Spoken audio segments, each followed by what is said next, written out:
күн, құрметті көрермендер. Бүгін біз сіздермен 7-ші сынып алгебра 4-ші тоқсанның номері 1-ші Б жобасын талдаймыз. Бізде 2-ші нұсқа. Есептің шарты бөлшекті қысқартыңыз дейді. Енді асында бізде а квадрат қосылған 5а куб дейді. Бөлінген а куб. Енді бұл жерде жақшаның сыртына а квадрат шығарып жібереміз. Сол кезде бізде болады екен 1 қосылған 5а болады. Ал бөлшегіміздің астында а кубымыз өзі тұра береді. Енді бұл жерде а квадрат ең кіші дәрежені толық қысқартамыз, ал мына жерде кубы қысқарады да аның өзі қалады. Сол кезде 1 қосылған 5а қалады екен, оны орнына ауыстырып жаза салайық. Себебі арасы қосу болып тұр. Қосылғыштардың орнына ауысқанымен қосындының мәні өзгермейді. Демек, екінші есебіміз 3х. Міне, шықты деп қоя салайық. 3х қосу 9, х квадрат минус 9. Енді мына формуланы қолданасыздар қазір. 9 деген қай санның квадраты? Қай санның 3-тің квадраты. Бөлшектің алымында 3-ті жақшаның сыртына шығарып жібердік, сол кезде осылай болады. Енді 9 деген 3-тің квадраты болса, ол b квадрат дегеніміз 3-тің квадраты. Демек, x минус 3, x плюс 3 болып ашылады. Сол кезде мына жерде x плюс 3 пен x плюс 3-ті қысқартсақ, алымында 3 қалады, ал астында x минус 3 қалады. Міне, екінші есепте шықты. Екінші есепті шығармас бұрын қарапайым кішігірім өтініш сіздерге. Құрметті оқушылар, арнаға жазылып, лайк басуды ұмытпайық. Бұл арнаның 1000 подписчикке жетсем деген мақсатым бар осы айдың соңында. Сол мақсатқа жетуге маған тамшыдай болса үлестеріңізді қосыңыздар. Көп рахмет. Екінші есепті талдайық енді. Асында бізде не дейді? 2 бөлінген x қосылған 3х минус 2 бөлінген x қосылған 1 тең. Енді ортақ бөлімін жазып алайық. Ортақ бөлімі x пен x плюс 1-дің көбейтіндісі болады. Демек, бір-біріне бере саламыз ортақ бөлімді x плюс 1, алнада x шығады екен. Демек, 2-ні x плюс 1-ге көбейтсек, 2x қосу 2 қосылған не шығады? 3x-ті x-ға көбейтеміз енді. Ол 3x квадрат минус 2x болады. Тең.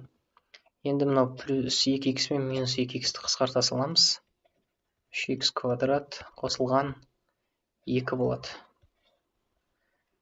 x плюс 1. Бөлшектің бөлімі осы күйінде қалады. Мына есеп шықты. Асы. Енді b-сын орындаймыз. B-сында бағана жоғарыда айтылған a квадрат минус v квадратты қолдануымыз керек. Мына жерге жазып қойын. x квадрат минус 9 дегеніміз, мына жер деген жазып отырмын. Ол 3-тің квадраты болады. Ол дегеніміз x минус 3, x плюс 3 болып ашылады деген сөз. Дұрыс қой, оқушылар? Сонымен бірден жасап кетсем, x минус 3, x плюс 3 болады. Минус 3 бөлінген x плюс 3. Енді ортақ бөлімі x минус 3 пен x плюс 3 болады. Демек, бізде x минус 3 де бар, бұл жерде x плюс 3 де бар. Бұған еш нәрсе керек емес, сол себепті бірден ғана бересіздер. Ал бұл жерде x плюс 3 бар, бұл жерде x минус 3 жоқ екен, екінші бөлшекте мынау 3 бөлінген x плюс 3-те. Демек, оған x минус 3 керек деген сөз. Енді алымын жазамыз, 1-ді x-ға көбейтейік, ол бізде x болады. Енді бөлшектің алдында міне минус таңбасы тұр. Міне минус таңбасын бүйтіп қоршап қойын. Қазір бұл таңбаны өзгертеді. Минус 3x болады. Енді мына минус пен 3-тің алдындағы минус плюсті береді. Ол бізде 9 болып кетеді. Сол кезде енді x-тан 3x азайтсақ, минус 2x болады екен, қосылған 9. Бөлшегіміз x минус 3, x плюс 3 болып тұрады. Енді бұл жерде бірінші минус сан жазылмасын десеңіздер, 9 бен 2x-тің орнын ауыстырып жаза саласыздар. Енді бөлшегіміздің асты үстідегідей бірінші қалай берілді солай жаза салайық. X минус 3-те x плюс 3-те ол x квадрат минус 9 болады. Міне есеп шықты оқушылар, осылай қалады. Түсінікті болды ма? Түсінікті болса комментарийге түсінікті ағай деп жазып қойыңыздар. Түсінбесеңіздер түсінбедік деп. Қай жерін түсінбегендеріңіз жазыңыздар, мен айтып жіберемін тағы да. Енді біріншісінде x квадрат жазып алайық. Минус 8x қосылған 16. Бұл жазылған жер дәлме-дәл үшінші формулаға келеді. Енді асты x квадрат минус 16. Бұл бізде дәл бірінші формулаға келеді. Енді көбейту дейміз, бөлу көріп тұрсыздар ғой. Көбейтуге ауыстырған кезде орындары ауысады. Сол кезде 4x плюс 16 үстіне кетеді. Сразу жақшаның сыртына шығара салайын. 4x так керек емес. Қазір өзін жаза берейік. 4x қосылған 16. Ал астында x квадрат минус 4x тең. Енді бұл дәл үшінші формулаға келеді дедім ғой. Сол кезде мына жеріміз x квадрат минус 2 көбейтілген x көбейтілген 4 қосылған 4-тің квадраты. Демек, бұны керісінше алатын болсаңыздар, a-ның орнында x тұрады, b-ның орнында 4 квадраты болады деген сөз. Сол кезде x минус 4 квадраты, ал бөлшектің астында 16-да 4-тің квадраты, оны бірінші формуламен ашамыз. Ол x минус 4 болады, x плюс 4 болады. Әр есептің шығару жолына мән беріп отырыңыздар оқушылар. Мұғалімдер сұрап қалуы мүмкін, сол кезде тақылдап тұрып айтып бересіздер. Енді 4 жақшаның сыртына шығарып жіберсек, x плюс 4 болады.